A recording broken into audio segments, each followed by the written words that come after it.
My favorite part about teaching science is that moment where you have really authentic learning. All of a sudden their eyes widen up and their hand shoots up and they are asking a question like, oh, this is why this is happening. I love that my students are innately curious.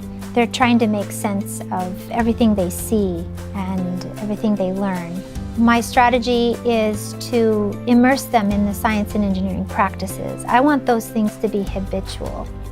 We're learning about how windmills can help people make electricity.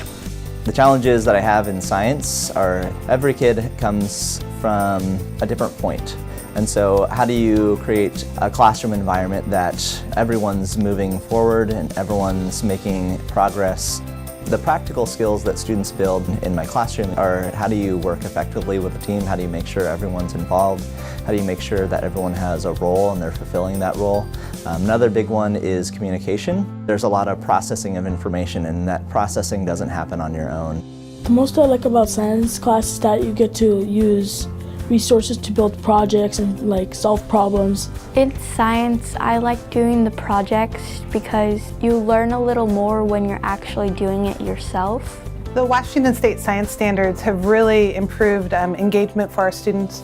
When you go into a science classroom, you see kids collaborating, working in groups, and really using their hands and their minds as they're working through problems. I think that the Washington State Science Standards are structured in a way that really provides a meaningful progression of scientific knowledge.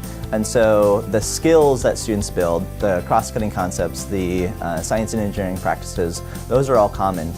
I would suggest that teachers in schools take the assessment seriously. They can look at their curriculum, get students to ask questions about it, and lead their students through meaningful exercises in finding out the answers. The most I like about science class is making the windmills. There's a problem with my windmills, but I persevered through it. Our students love science. I mean, they're really interested in engineering, they're interested in robotics, they're interested in problem solving or coding. Hopefully we're opening their mind to a lot of different careers in the STEM field. I hope all of my students at Cedarcrest will just have a lot of choices after high school, a career that they're going to love and enjoy.